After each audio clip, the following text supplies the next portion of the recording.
Bonjour peuple de Dieu, que le Seigneur Jésus-Christ vous bénisse. Bonjour à tous et à tous.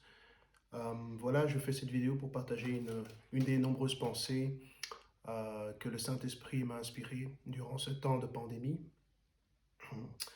Cette pensée est inspirée de Daniel chapitre 6 et j'aimerais faire des parallèles avec différents éléments de l'histoire de Daniel et ce que nous sommes en train de vivre dans ces temps présents qui précèdent le retour imminent du Seigneur.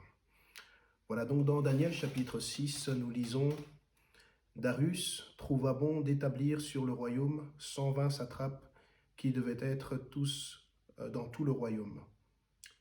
Il mit à leur tête 3 chefs, au nombre desquels était Daniel, afin que ces satrapes leur rendent compte et que le roi ne souffre aucun dommage. Daniel surpassait les chefs et les satrapes parce qu'il y avait en lui un esprit supérieur. Et le roi pensait à l'établir sur tout le royaume. » Je m'arrête déjà là pour faire quelques parallèles.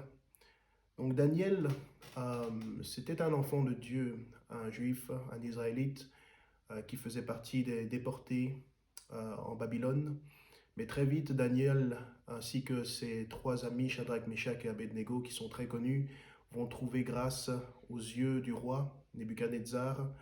Et ensuite également, Daniel trouvera grâce aux yeux du roi Darius. Daniel est donc un étranger dans un royaume qui n'est pas le sien, un royaume qui lui est donc temporaire.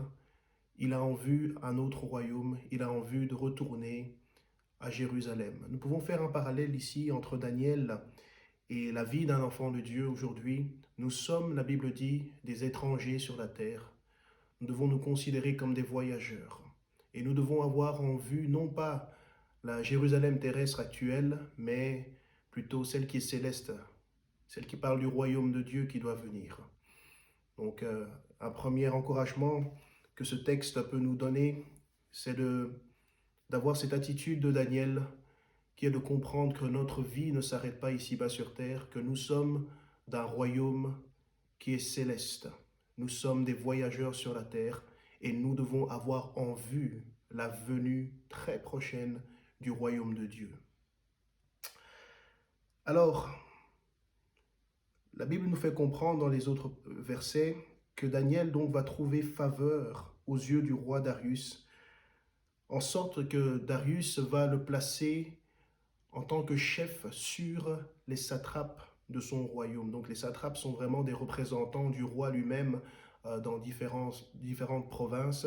Mais Daniel, lui qui est un étranger, un déporté, se retrouve à être le chef des représentants du roi. Il fait partie des autres chefs et très vite, Daniel va marquer une différence avec ses autres chefs, c'est qu'il a un esprit supérieur, nous dit l'Écriture, un esprit supérieur.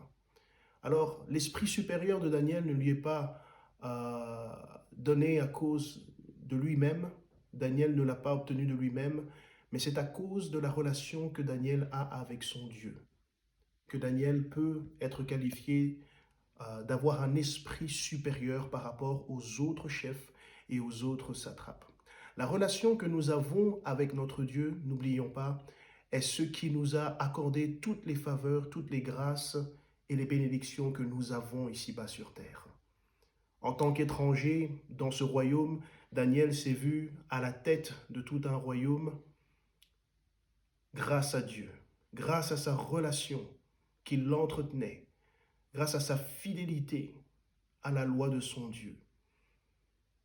Et nous devons aussi comprendre que nous devons veiller à la relation que nous avons avec notre Dieu. Parce que c'est grâce à cette relation que nous avons toutes les positions ici-bas sur terre que nous avons.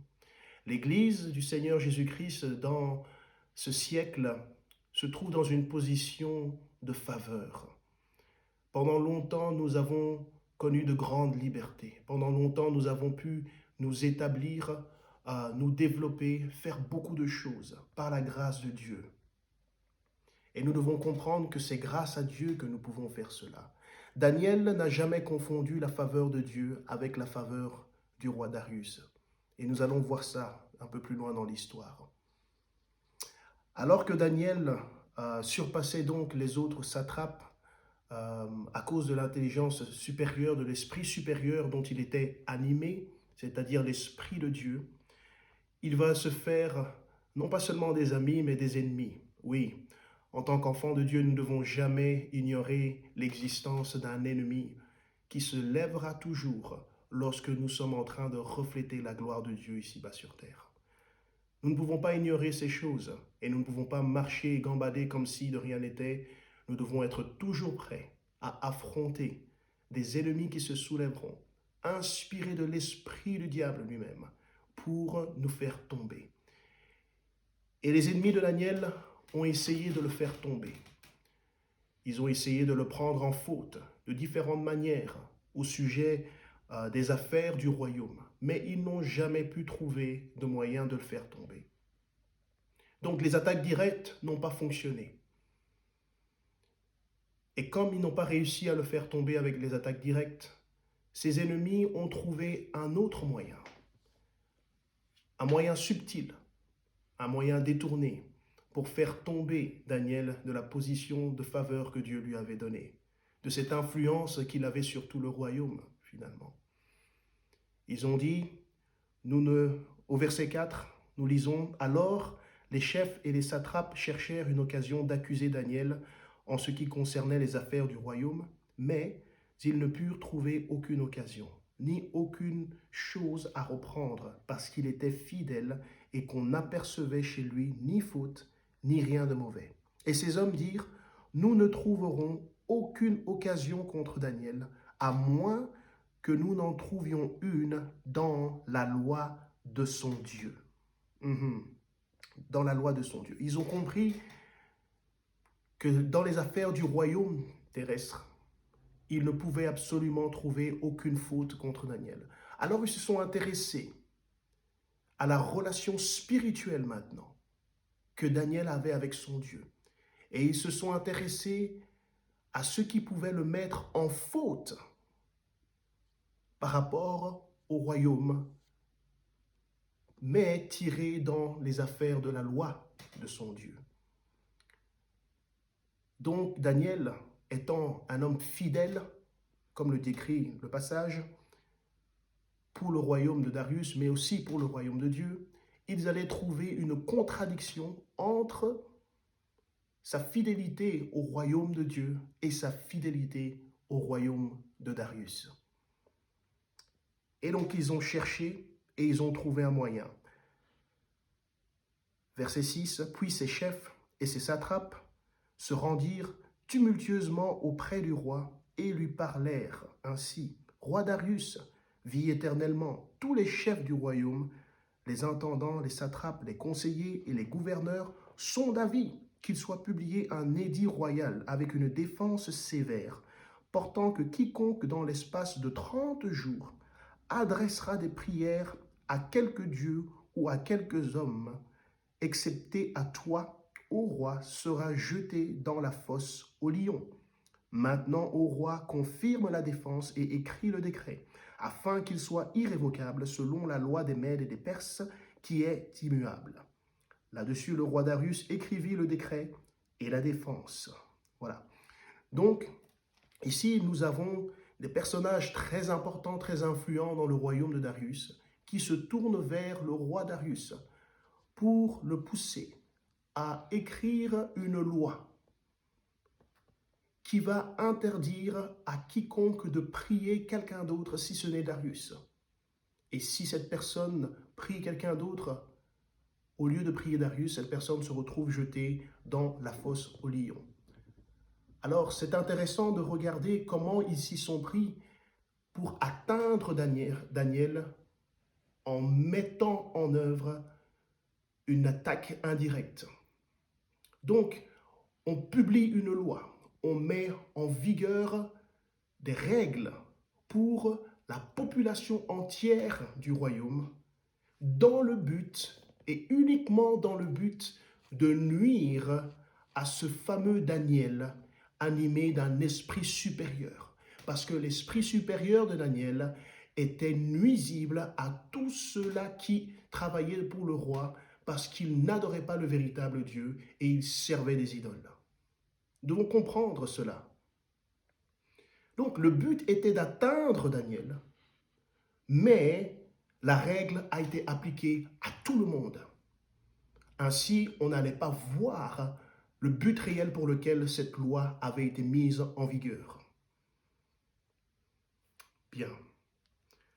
Lorsque Daniel sut que le décret, verset 10, lorsque Daniel sut que le décret était écrit, il se retira dans sa maison, où les fenêtres de la chambre supérieure étaient ouvertes dans la direction de Jérusalem, et 3 fois par jour, il se mettait à genoux, il priait et il louait son Dieu comme il le faisait auparavant.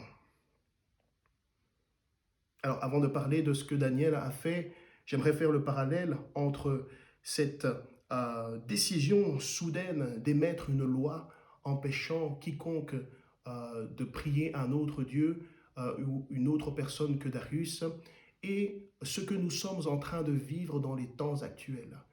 Dans le temps actuel, nous sommes en train de voir partout dans le monde des règles, des lois et des principes nouveaux qui sont mis en œuvre pour la population globale, pour monsieur tout le monde.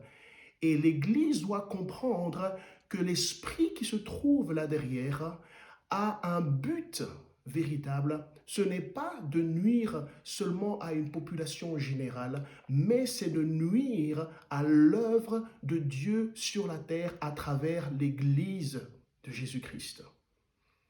L'Église doit avoir ce discernement-là et comprendre que de la même manière que le diable a inspiré ces hommes pour attaquer Daniel et le faire tomber, il inspire des hommes dans les hautes sphères aujourd'hui pour mettre en œuvre des stratégies qui ont un but unique, ultime, c'est de faire tomber l'Église et arrêter l'Église dans son influence qu'elle a sur les populations de la terre.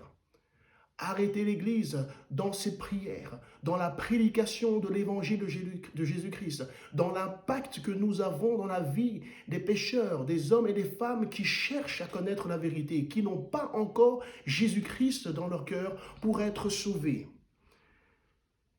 Nous avons des ennemis et nous ne devons pas ignorer cela. Et nous ne devons pas voir d'une manière légère les mesures et les discours qui sont faits depuis les sphères de l'autorité. Nous devons comprendre que notre adversaire est toujours à l'œuvre pour nous tenir mains liées et nous bloquer dans l'influence et l'impact que nous avons sur la terre entière. Parce que le diable veut faire venir son royaume et s'établir en tant que maître. Il veut faire venir son antichrist. Et l'Église dérange son travail. Donc tout ce qui est en train de se mettre à l'œuvre, nous devons avoir un regard très attentif.